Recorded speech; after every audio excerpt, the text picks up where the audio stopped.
Hello, hello, hello. My name is Robert. I am the recovery guy, and you have entered into The Fix.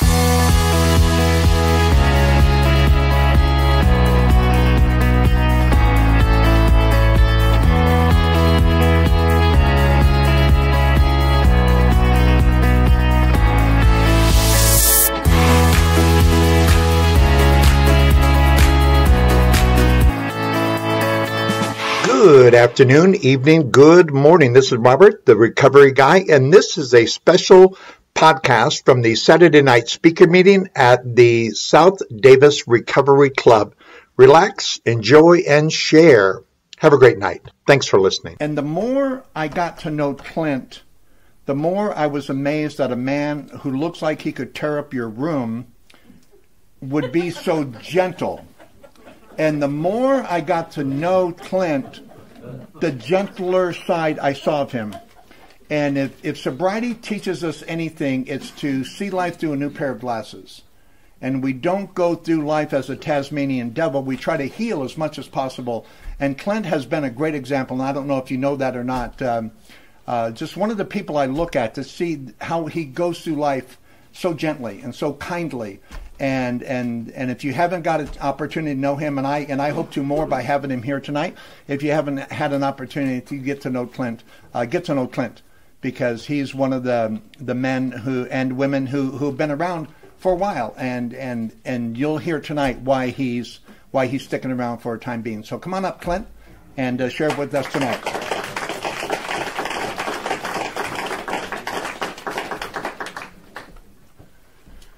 Thank you for that nice introduction, Robert. My pleasure.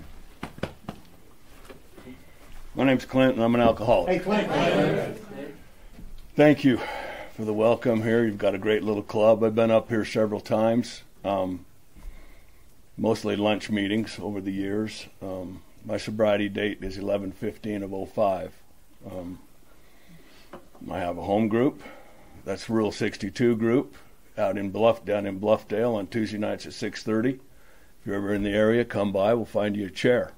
I hope. It's been getting busy once in a while lately, but and I have a sponsor, and our sponsor knows he's my sponsor. Matter of fact, I'm meeting with him in the morning.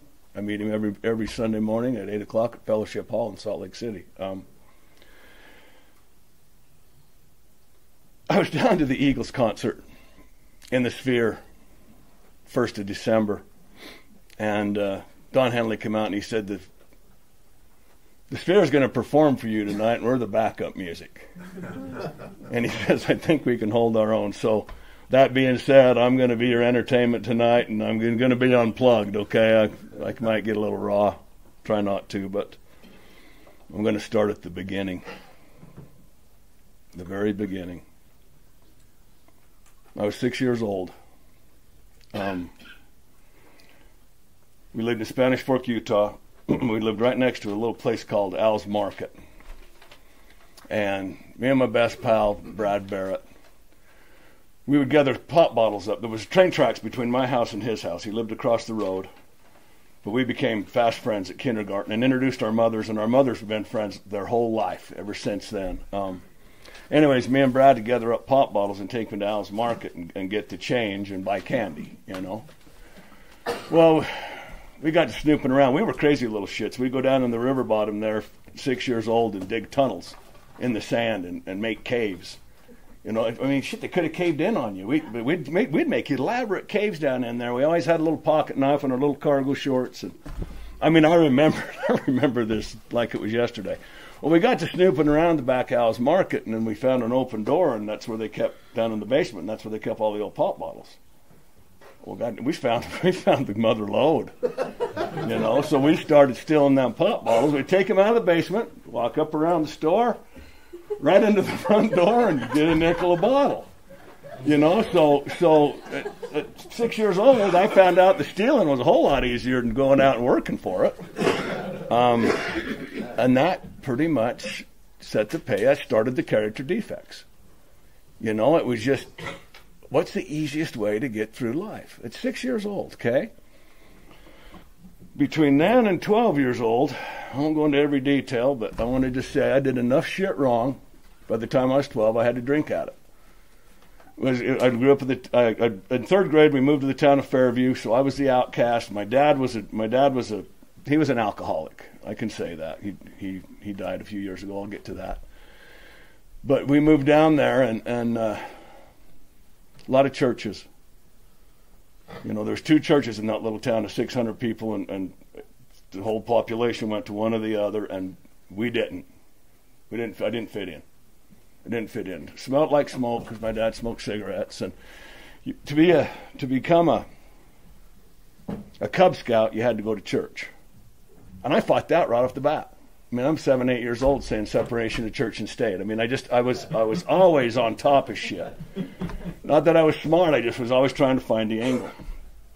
Anyways, they'd do stuff like go down to Ephraim. Buddy would pile in the car and they'd go down to Ephraim to go swimming for mutual, they called it back then, Tuesday nights. And I remember hearing somebody say, I'm not taking him in my car, he stinks. Smells like smoke, And so as a little kid, I formed an opinion about religion and church and all that shit, But so at 12, a couple of guys a year older than me, Rusty and Bert, came by in the old slaughterhouse gut truck. It was an old 62 Chev, blue and white, I remember.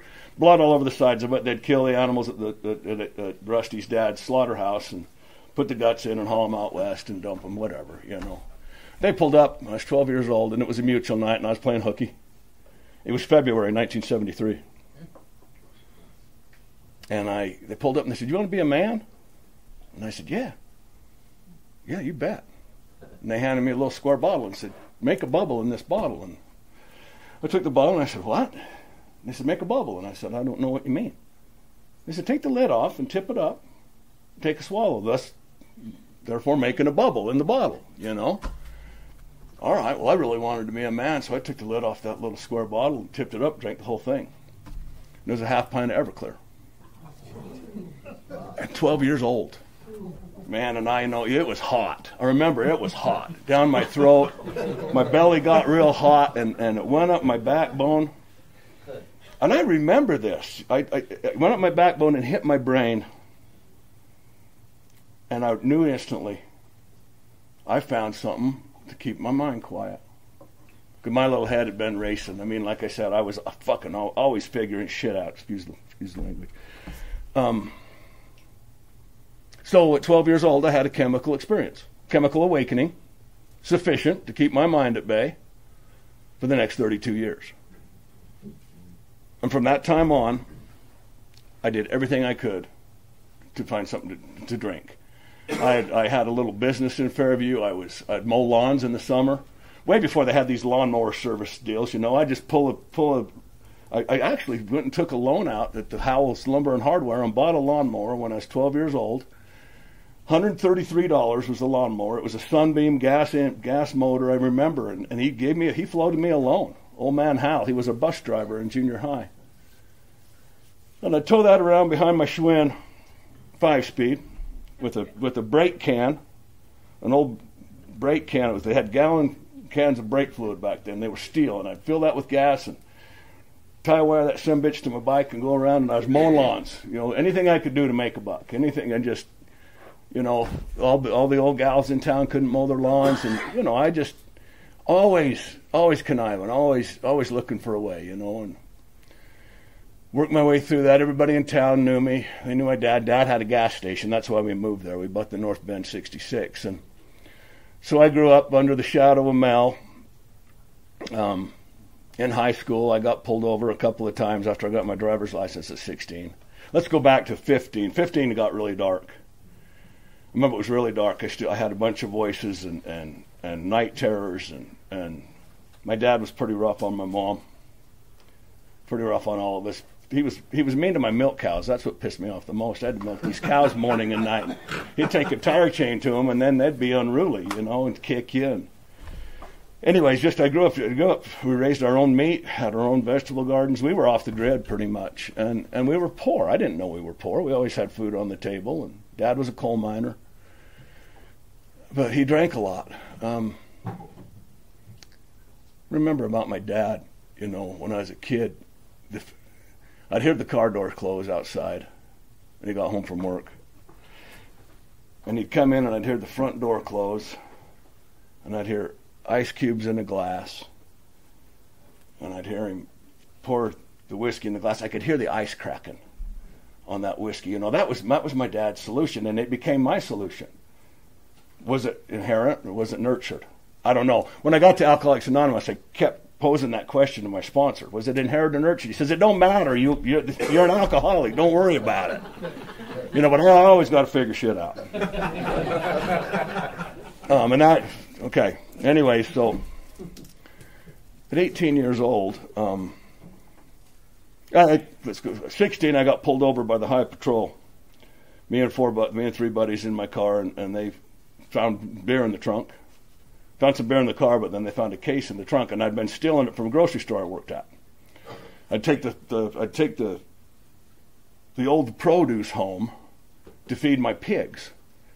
Because he just thrown it out in the garbage, and I says, hell, why don't you just let me take that home and feed my pigs? You know, so I'd take the old produce home, I'd sort through everything, and what I'd do is I'd take one of the big, nice banana boxes that had a lid, and I'd put some produce in the bottom. I'd put a case of Coors Tall Boys in that son of a bitch, and then cover it up with old shitty lettuce and bananas, all the old produce. I had a little place down west of Fairview, culvert, and I'd just go down. I had cases of beer stashed in that culvert, you know. Just I was, you know, like I said, always thinking, always conniving, always. So I was able to stay drunk, you know, all the time.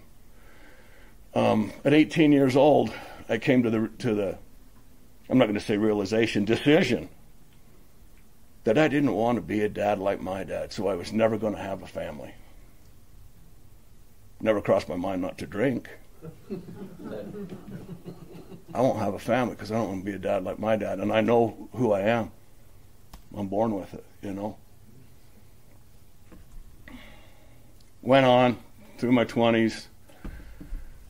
Oh man, I wanted to be a big man on campus. I went to work for the power company right out of high school at Huntington Power Plant, and ran up through the ranks pretty quick. Got an apprenticeship in the mechanical field, and ended up working on the big stuff, the big turbines and coal pulverizers, all this stuff. And I'd been a mechanic since I was a little kid. My dad was a mechanic, and it was in my blood.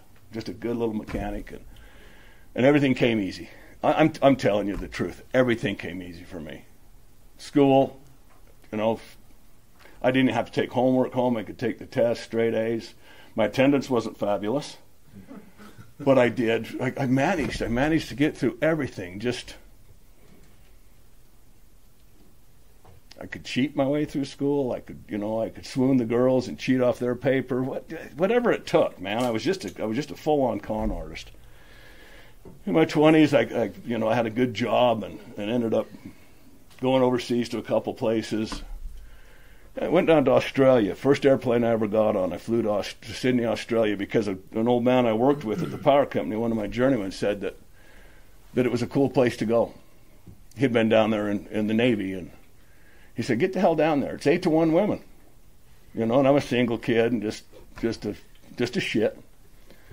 So I fly down there, and I remember my mom saying, "You're going by yourself?" And I said, "Yeah." "You ever been on an airplane before?" "Well, I'm going anyway." You know, and I got back this tax return and from a local tax guy who's been in and out of these rooms. His name's Dirk. Anyway, I've known him for a long time.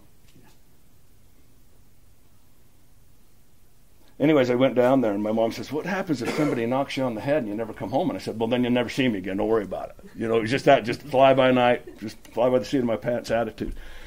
I got down there, and I was in the subway one night in Sydney, Australia, by myself, like 2 a.m. I'd been to this big party, and I mean, I spent 2 weeks down there and didn't draw a sober breath. I got to see some of the stuff, but the whole thing was just a party. My whole life was just a party. Anyways, I was walking in the subway, and a couple of guys pulled a knife on me. And I remember just panicking for a minute. And then I looked over, and there was a wine bottle in the garbage can, and I'd watched some movies. And I grabbed that bottle and broke that son of a bitch off, and I went nuts. Whenever I'd get mad, I didn't get mad very often. When I did, it would almost be blackout. I didn't have the luxury of the blackout when I was drinking. I'm going to tell you that. I remember everything I did. People say blackout drunk. Scott, good for you. Good for you. I never had a blackout. I remember all the devious shit I did when I was drinking, and that ain't good when you get to step 4, I'll tell you. Anyways, I pulled that out, and I went nuts, and they ran. I scared the shit out of them, but I was so scared, you know. But I was, like you said, tear your house down, tough guy. I had this tough guy demeanor about me, but inside I was so afraid of everything. Just a great big little kid, just full of fear. So at 31 years old, I quit that power company job to become a drug dealer. Yeah, I wanted to be able to stay up all night and party with everybody. I didn't have to get up at 6 in the morning and go to work. And I remember calling my drug dealer the day after I quit my job in 1992. And I said, meet me for breakfast. And we met, and his name was Art, good dude. And I said, I quit my job yesterday. And he said, you what? And I said, I quit my job. What are you going to do? I said, I'm going to be a drug dealer like you. And he said, you're the dumbest son of a bitch I ever met in my life. That was a good-ass job, and it was. Anyway, I connived around and started selling dope for him, and I got introduced to cocaine when I was 18 in Price, Utah. And I want to tell you, Price back then was the Las Vegas of Utah. Price was a deviant place. You could get anything you wanted there. And anyways, I got introduced to cocaine, and I didn't care for cocaine all that much, but I sure liked the way it smelled, you know. I developed a habit with that shit that was unbelievable. Anyways, I was buying shit from him, and then pretty soon I just snuck around him and went to his dealer. Well, you don't do that shit in the drug world, you know. It was all mafia backed, and I didn't know any of this shit. I'm just a farm kid from Fairview, you know. Anyways, I got myself in a lot of trouble by sneaking around him, and that summer, I call it my early retirement. I had 12 and a half years with the power company when I quit, so I had an early retirement at 31 years old. And that summer, I went to Lake Powell on a houseboat trip with a bunch of friends. I was flipping burgers in a pair of bib overalls, had a big old long pirate earring and mullet, straw cowboy hat. Weighed about $145, 145 pounds, just a handsome son of a bitch, you know. I looked like foreskin draped over bones, you know, skeletor of the body. This car pulls up, a little white sports car, and out gets this gorgeous girl. She gets out, and she's clear across the way from me. She pulls out, she puts on a pink cowboy hat. I could see her blue eyes from a block away. And I nudged my old buddy next to me, old Valtteri, and I go, hey, Steve, who's that shiny little penny? And he goes, God, that's Teresa Allen. I went to school with her. And I go, what's she doing here? Well, she happened to have friends of friends, and we all ended up on this houseboat together. And I told him right then, I said, I'm going to marry that broad. Boy, she's nice. She's cute. And he goes, God, dude, we're confirmed bachelors, you know, the old He-Man Woman Herders Club, you know, Little Rascals. We're confirmed bachelors, ever to be wed. And I go, dude, I'm breaking the pact. 10 months later, we were married. So I broke my vow at 18, and I brought somebody else into this disease, the codependent. We were on that houseboat. We got to talking, and both of our dads were alcoholics, and both of our dads were named Melvin. Match made in heaven, right? You know, I'm Melvin, this guy. Melvin. What a name. You know, it was my old man's name and her dad's name. Pretty stoic name, really, but anyway, we got married 10 months later, and then a couple years later, we lost twins. We lost twin boys, and in that deal, she ended up having an ovary removed and a tube. It was a tubal ligation. And the doctor said, your chances of having any more kids is like 40%. Challenging alcoholic, right? All right. Well, we went on to have 2 more kids. So I brought a wife and 2 kids into this disease. And now I'm 37. Been going since I was 12. I was 36 when my youngest was born, Bridger. And And that by now the disease has taken over. It's taken over. I was a good dad, okay? I was cooking dinner every night and do stuff like that. She'd come home and I'd have a big old cup sitting there, and she'd say, "Have you been drinking?" I said, "Oh, I just had one." And it was a half gallon with a pint poured in it and some cranberry and grapefruit juice. You know, I called them pink panties. So when they asked my drug of choice when I got to rehab, pink panties wasn't a big burly guy, really. You know, I got some. Anyway, my sister named him that, but it's fun shit. I mean, family reunions was always a drunk. I was drinking with my cousins at 12 years. At 12 years old, you could drink at our family reunion. You know, it's just my whole family was just a bunch of drunks. And anyways, I did my best at raising little boys up and managing. She'd come home and the last 4 or 5 years, it'd go like this. She'd come home and say, "You been drinking?" I said, "I just had one." And pretty soon an argument would start, and I would just drop everything and head to the bar. Okay. And then when I got to that bar, all them problems I'd been drinking at, you know, I'd get to the bar and them problems usually have puppies. Because I did a lot of shit drunk I wouldn't do sober. And the next day I'd have even more to drink at. And that just went on for years. Finally one night she said, "Don't start a fight, just go to the bar." You know, and that's what I wanted to hear. How the hell she stayed with me, I don't know. But 25 years ago, our boys were 2 and 4. I'm going to share this with you because it was a pretty powerful night. We'd taken them down matching sweaters. They were 2 of the cutest little towheads you've ever seen. They almost looked like twins. They were 21 months apart. Cute little boys. Had matching sweaters. They were maroon and gray with a gray stripe in them, I remember. Took them to Kitty Candid's, had the Christmas pictures taken.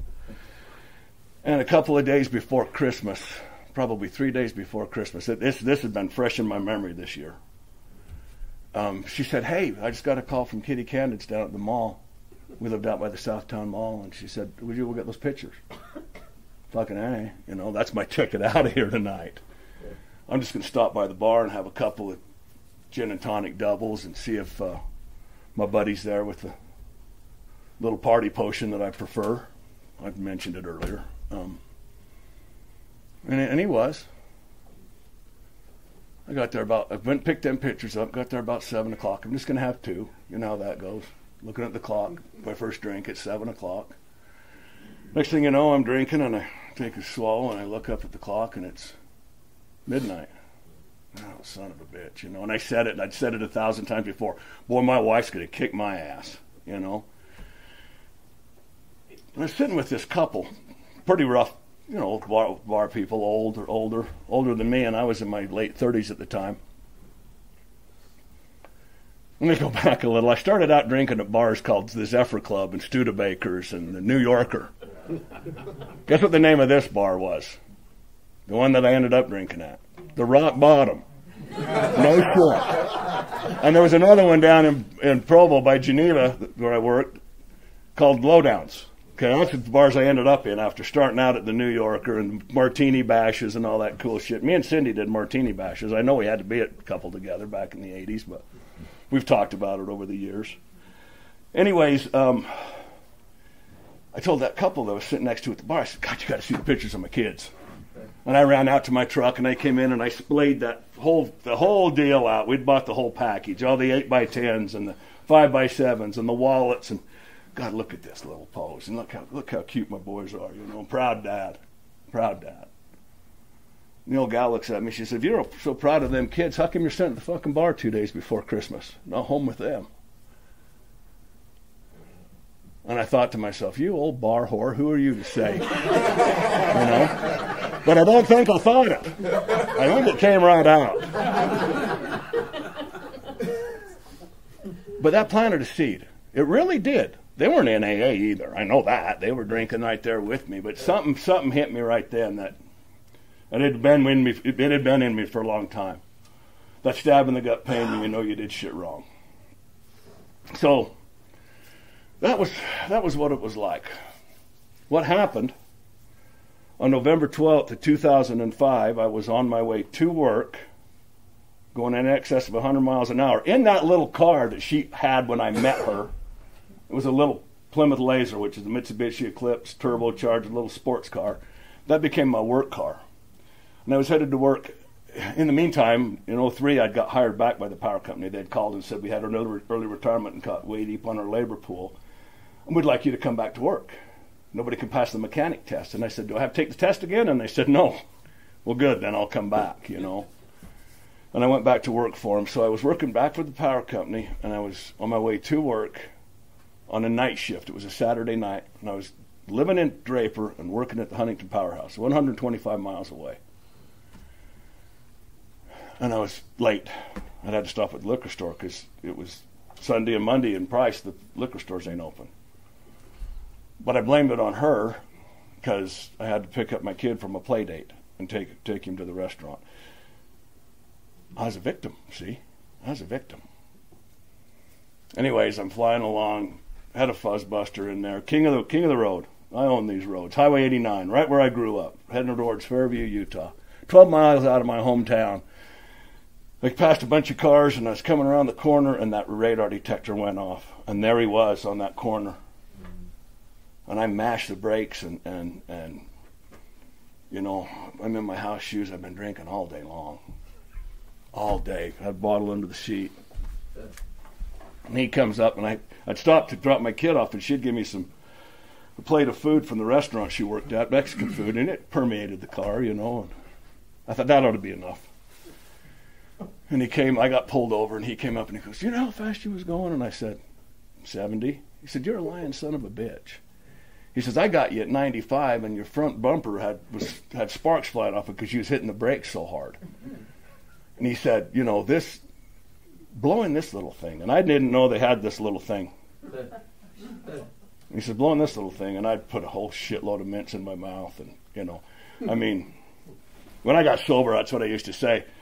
Them Listermint breast strips and cheap vodka and Visine was going to go out of business if I sobered up. You know, that's how grandiose my thinking was. I got a major ego problem, but anyway, I blew in that little deal, and he goes, "You blew a 1.1. I'm taking you in." Well, no, he said, "I'm going to do your field sobriety test," and he did it, and I passed it. I'd passed 17 of them prior to that, drunk on all kinds of different shit. I mean, I was a designated drunk driver when we left the bar every time. But anyways, so I did the sobriety test. I did all the walking and all the shit. Man, I'm good. And he goes, "Yeah, you passed that sobriety test, but you blew a 1.1, and there's something wrong with your eyes." And he said something like mestasis, something with an M. I don't remember, but he said, "I'm taking you down Mount Pleasant to the cop shop, and we're going to put you on a real tester." So he throws me in the car, and he had my hands behind me, and that's hard.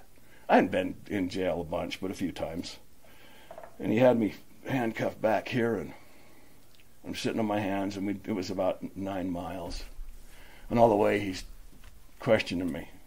"You got anything to drink tonight?" And I said, "No, what you smelled was the tacos, you know." And I said, "I didn't. I had a couple of drinks at a birthday party," or just lied, you know. Well, we get down to the place, and I blew a 2.9. And he goes, "Dude, it's gone up. I pulled you over 30 minutes, you know." Well, about that time, here comes the other cop that had stayed with my car to get to tow it, and there was a couple half gallons in the back and a pint under the seat, and he goes, "This was under his seat." And he goes, "You been drinking?" And I go, "Yeah, you got me." You know, and he said, "Well, I'm going to take you down to Manti." We called it the Pink Bar Hotel. I mean, I grew up in that county. And it did. It had pink bars, sickeningly pink. And he says, "I'm going to handcuff you in the front now, so you ain't got to sit on your hands for 30 miles. And on the way down, I spilled my guts. I started telling this cop everything. Come to find out, one of my old high school chums was the chief of the Highway Patrol in Sanpete County now, and his name's Darrell Bagley. And we get down there, and he goes, "Darrell's here. You want to have a chat with him?" And I said, "No, no, not right now. I'll talk to him later." I was pretty embarrassed, you know. Anyways, I went on to work the next 2 night shifts. I called off that night. I had one phone call, and I called the plant and said I can't come to work. It's a 12-hour shift on nights. And I went to work. My buddy from Fairview took me down and got my car out of Hawk the next morning. Or no, he borrowed me his car because we couldn't go till Monday. So he borrowed me his car to drive to work, and then we went and got my car, and I left work Tuesday morning, the 13th, 14th, whatever it was. It was right in there. My sobriety date's the 15th, so. And I had a couple of drinks on the way home.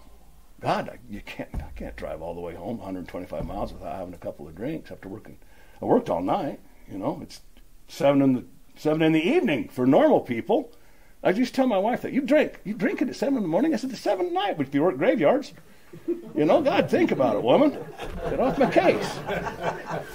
So anyway, I got a couple of drinks, and I get home, and she goes, and I'd called her, because I remember she had said a couple of years prior, do not call me if you get a DUI. I ain't helping you. But I just hope you don't kill somebody, because you're coming home drunk a lot. And I'll tell you guys, that was the first DUI I ever got, and that's the one that determined I might be an alcoholic. But I drove drunk thousands of times, and I'm not proud of that. I'm so lucky that I didn't hurt somebody.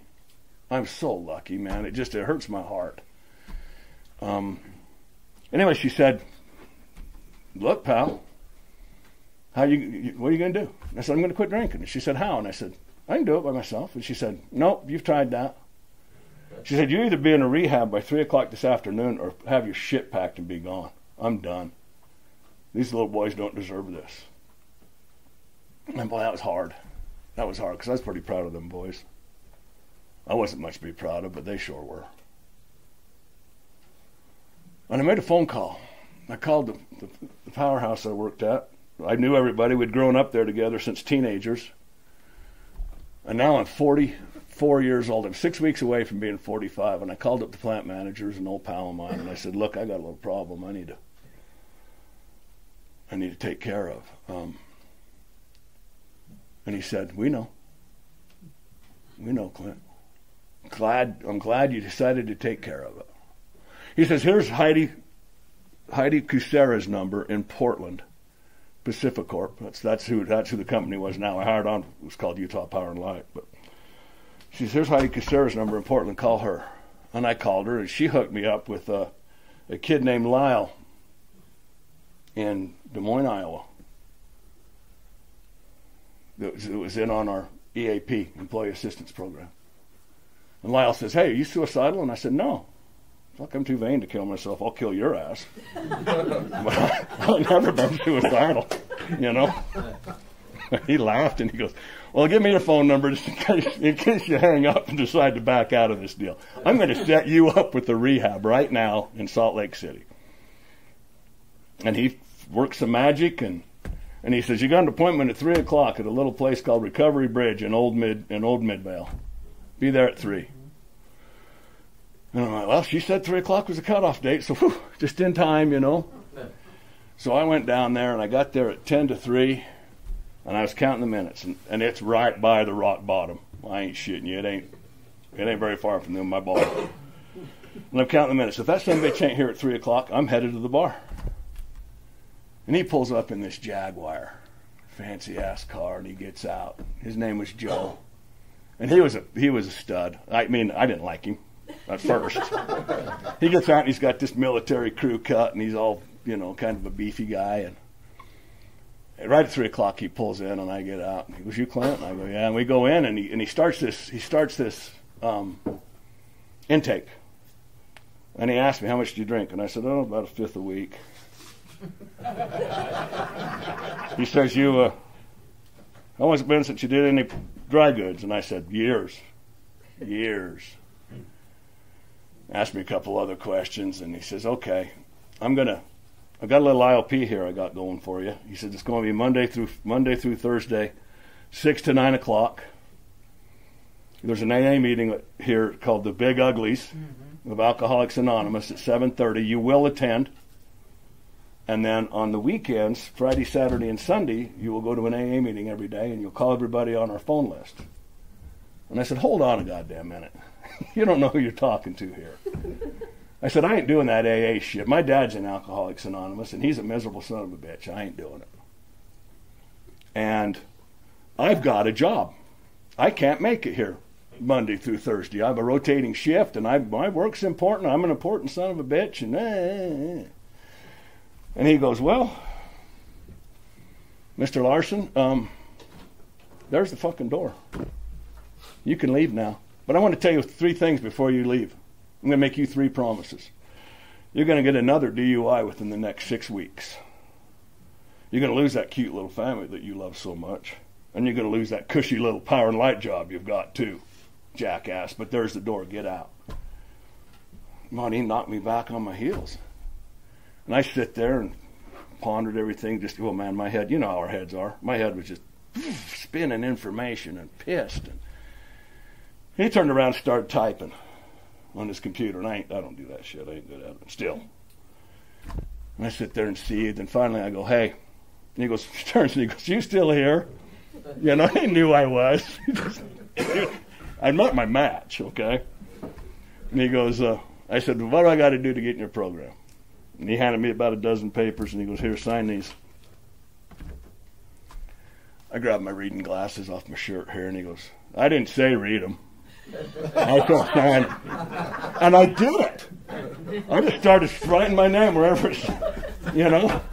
And I handed him the paper, and he goes, all right, your ass is mine for the next 8 weeks. And he says, this work deal, he says, I know who you work for. He says, they're going to give you, they'll let you go for 8 weeks to do this. You make a phone call. And I did, and they said, yep, we'll just mail you your checks to your house, Clint. You're on short-term disability. So all this shit's lining up, and I'm going, man, I really don't want to quit drinking. This, I don't know, this, God, how am I ever going to have any fun again? How am I ever going to do what I like to do, you know? Everything I'd done since I was 12 years old involved drinking. Everything. And I love boating and fishing and golfing and everything but motorcycles. Let me tell you a motorcycle story. At 16 years old, my dad said, you can't have a motorcycle. You got to be a man, you have to ride bulls. And I got on a bull, and I'd let go as quick as I could, just, you know. But anyways, he said, you can't have a motorcycle. When I was 16 years old, I bought a road bike. I bought a Honda 450. And I fixed it up. I put reach for the sky pipes on it, and big handlebars, and it was an old, one of the first road bikes Honda had ever built. And I wrecked that son-of-a-bitch 3 times between the time I bought it when I was 16 and a half till the time I was 18, graduated high school. So it was less than a year and a half. I wrecked it 3 times, and every time I wrecked it, I'd been drinking hard. So I decided I can't have motorcycles. You know, I can't have a bike. Never once crossed my mind not to drink. I can't ride motorcycles. I don't know how, but I love them. But the stories I made up over the years, that Honda became a Harley, and I had some bar stories, you know.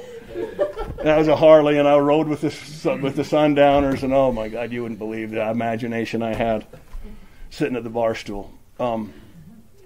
Anyways, they said, stay home, we'll mail you your checks. So I started going to this IOP.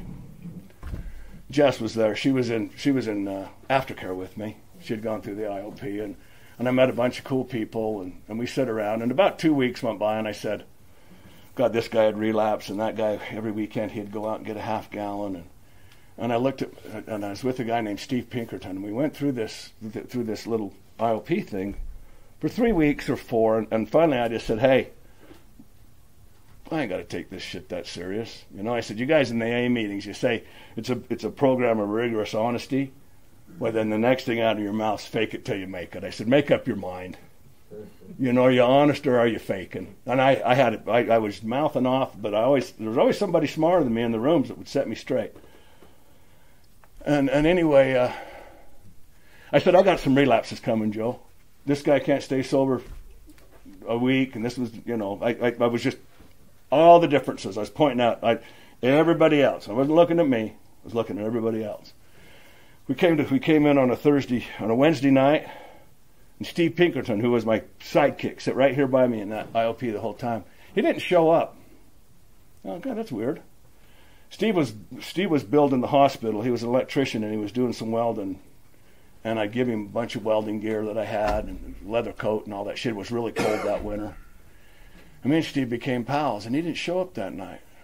Thursday night we show up, and Joe's got an envelope, and on it says, South Jordan Police. And he pulls a note out, for everybody in my IOP. There was 13 of us. And Steve had written us a note, a suicide letter, to every one of us. Because remember, I told Joe I had a relapse coming. Anyways, I read the note, and it said, Clint, it's sure been nice being your friend for the last 4 weeks. He says, I've been sober. I've been sober this whole 4 weeks. But a year ago, I tried to kill myself, and I put it on the internet, and my sister got a hold of it, and she sent the cops, and they prevented me from taking my life. But he says, like I say, I haven't drank for the last 4 weeks, and part of it's because of you. But I ain't got nothing to live for. He says, you've got that. We had family night. Because you got them 2 little boys. They were 8 and 10. You got them 2 little boys to live for, beautiful wife, and you got stuff to live for. But I'm going to drink tonight to facilitate putting the hose in my car window. And they found him dead in his garage. And Joe looked at me and he said, how's that relapse look now, jackass? And I said, not today, Joe. Boy, that one hit. That one hit. I was 4 weeks sober. No, I ain't doing the AA thing, I'll tell you that. But that one hit right in the heart, you know. So anyways, before I could chip out of there, they said, Clint, you got to get a sponsor. And I said, what's that? And they said, you got to find somebody that has what you want. And I said, fuck, I want to get drunk. And they said, let me rephrase that. Find somebody that has what they want. And I found a guy named Nick. Nick had a transmission shop. I didn't want a transmission shop, but Nick did. What I wanted that Nick had was blissfully happy. And he said he had 17 years. You hear that? He said he had 17 years. I didn't know if I believed it or not, because this guy was way too happy to have been. None of the old-timers looked like their stories. They were too happy to have gone through the shit that I'd gone through, you know? So it was hard for me to believe at first. But anyways, as it went on, we'll get to what it's like now. How long have I got? Oh, you got another 10 minutes. Okay. What it's like now, I went through the steps with Nick. I took a year and a half to do step 5. I don't suggest that. Me and God knew what step 4 was, and I'd written down the autobiography in my rehab, leaving out 2 things that I was taking to my grave, 2 things I was never telling anybody that I'd done in them 32 years of drinking. They were bad things. And I kept putting off that 5th step. Step says, admit to God yourself another human being. Like I say, me and God knew. That should be enough. That should be enough. I shouldn't have to tell somebody else this shit. So one night Nick said, dude, you need to do that 5th step with me. And I said, dude, there's 2 things I'm taking to my grave. I ain't telling you. And he said, why not? I said, because I don't trust you. Hell, I didn't trust myself, guys. How could I trust anybody else? And he said, look, Pard, bigger, tougher guys than you have not been able to do a 5th step. And they're either in prison or dead. I could give you a list of names if you want them. He said, so this stuff that you're carrying around, he says, it's baggage, right? And I said, yeah. And he said, well, think of it as this. Every time you go to the airport with your luggage, that baggage, they put a tag on it for what your destination is, right? Minneapolis, New York. They put that tag on that baggage. And he says, your tag on your baggage says hell. Unless you do it. You know, he says, if you do that 5th step, your baggage does not have to determine your destination. Wow. I went, wow. A couple of weeks later,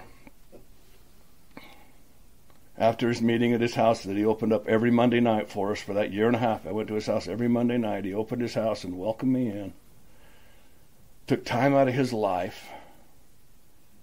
I said, we're doing that 5th step tonight. He says, we'll start at 9 o'clock. And at midnight, I got done with that step. Because I remember in rehab, I'd say, God, you kids that are here, you 20-year-olds, you can do your 5th step on a bar napkin. I'm going to take the whole goddamn legal pad. And I did. And I laid everything out. Everything. 3 hours. I laid it out to him. And we were in the process of moving into our new home because of AA, by the way. My wife stayed with me. It was close. We moved in our new home, and we got done, and he said, okay, right in the book it says, go somewhere and sit for an hour and Go over everything that you said. Make sure you didn't leave anything out. He says, I want you to do that. And then I want you to read 6 and 7 out of the 12 and 12. And then I want you to do the 7-step prayer. And I said, where's the 7-step prayer at? And he said, it's in the book. You'll find it. All right. The steps are in order. That can't be that hard. And I'd read the book, but none of that shit was sinking in. I said, okay, I'll do that first thing in the morning. He said, no, you won't. You'll do it right now. I said, it's midnight. My wife's going to kick my ass. She'll think I'm out drinking again, And he said, no, right now. Go find somewhere quiet. So I went down to my old garage. We were in the process of moving out, and I bought the kids little matching recliners to match my lazy boy so we could sit and watch TV together, And by now they had outgrown them, but them little recliners were still in the garage. And I sat down in that little recliner. I don't know how I fit down in there. And I was, hunched down, and I was doing the reading and thinking about what I'd said. And I thought, I'm done or good. I told him everything. I told him the 2 things I was taking to my grave. And all of a sudden, that chair started lifting. It started lifting off the ground. Or so it seemed. I just became light. Oh, I'm getting chills right now just thinking about it. And I looked around that old garage and I go, you're here, ain't you? And this didn't get to the point I never did believe in God and all this stuff, and I fought with Nick over that. I said, you're here, ain't you? And no voice came back and said, yeah, Clint, I'm God and I'm going to save you. Which could have been kind of cool, but it didn't happen. But I knew there was a power greater than myself at that very point. That very moment, I knew something's going on. They got something here. This book's got something. This book's got something in it. There's something to this deal. And I went on to do the rest of the steps with Nick. 2 years sober. I've gone through the steps, and I remember saying, damn, buddy, you opened your house up to me every Monday night. What can I do to pay you back for this? I had that spiritual awakening. Spiritual experience. I hadn't had the awakening yet. But I had a spiritual experience, and he said, you just keep carrying it on. And so when anybody, anywhere in Alcoholics Anonymous asks you for help, and it's a reasonable request, you do not turn it down. And that's why I'm here tonight, folks. Robert asked me to come speak, so I'm here. I've had guys ask me to sponsor them, several guys over the years, and that's where the rubber hit the road, was when I started doing Step 12. As I take guys, I'd see them with that dull look in their eyes, and they'd come in, and I've had guys, heroin guys, I've had meth guys, just a couple, a lot of alcoholics. And I take them through that book exactly the way my sponsor did. And I see the light comes on in their eyes, and I see their lives change. That's been the proof for me. It wasn't the old timers telling me it worked, because you didn't look like your stories, like I said earlier. It was taking the other guys through the book and watching this magic happen. Current, this year, right now, if you can believe it or not, I became Santa Claus a couple of years ago. Old Clint Kringle, right? I haven't got a license plate this year that says Kringle. That's my name this time of year. It's been a fantastic experience. I sobered up with a guy that owns the Belgian Waffle in Salt Lake. And every year he has a Christmas with Santa for 77. This year it was 75 autistic children. And he asked me to come and do that. And I rolled in there on my Harley. I finally got Harleys, by the way. There's 3 guys in this room that I've rode tens of thousands of miles with and went to meetings all over the Western United States on our Harleys. And that's a big deal. I love motorcycles. But anyway, I rode my Harley around the parking lot as them buses were pulling in, and them little kids got out and had full Santa suit, real nice one. And they got out, and I got to go in and hold their hands and to get pictures with them. And I've been Santa for many families. The guy that started it was one of my early sponsees. He asked me to come and do it for his family, and I went and seen him this year. And he weighs about probably 100 pounds less than I've ever seen him. Okay. He weighs about 100 pounds less than I've ever seen him. And I went, and his kids are all growing up now. They're 6'4", and they're sitting on my lap. It's pretty uncomfortable. They're big kids. And we're sitting on Santa's lap because they got to have pictures from all these years we've been doing it. It's been 5 years since I started doing this for Chris. And I asked him at the end, I go, what's going on with you, Chris? And he said, it started out as cancer, colon cancer, and now it's spread to my liver and my lungs. And I just, oh my God, I just went cold inside. I go, oh no. The kid's younger than me. I said, are you okay? And he says, yeah, Clint, I am. And I'm thinking, no, you ain't. You're going to die. And he said, don't matter. I didn't say it out loud, but he read my mind. He said, it don't matter. I know I'm going to die. But I'm okay. Because of Alcoholics Anonymous. That happened 2 weeks ago. Christmas Eve, I got a sponsee that came in from Texas.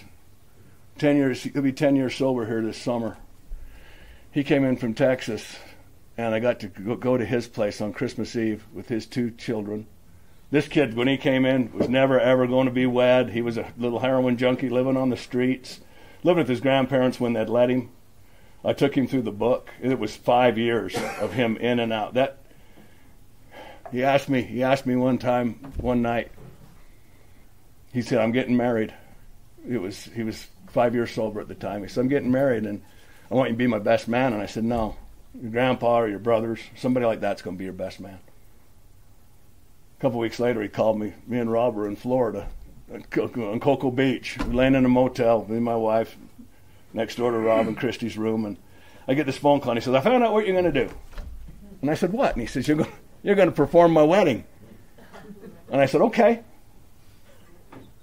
My wife, I hang up, she goes, that was Shiloh. What did he say? And he says, he wants me to perform his wedding. Well, you're not a minister. And I said, I'm going to be right here in a minute. And I got online and the Universal Church of Christ or whatever, and I became a minister, and I performed his wedding. Well, he brought his kids up this year. He called me this summer, and he called me this summer 4 months ago. And he said, hey, in about 30 minutes, I'm going to have a little boy. His little girl's 15 months old. Lupita's going to have a little boy. And I'm calling you to ask permission to name him after you.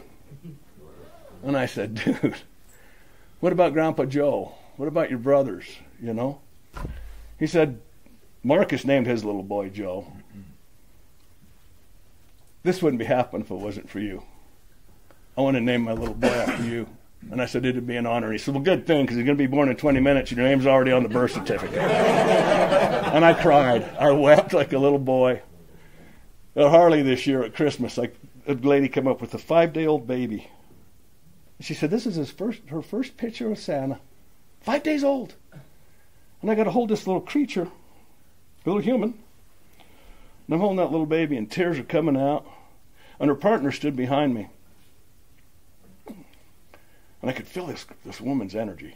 I could feel her energy. I mean, she was behind the Harley. I'm sitting on the bike, and the mother's standing next to me, and they took the pictures, and I tried not to cry in the pictures, but I was, it was just amazing, this feeling I got.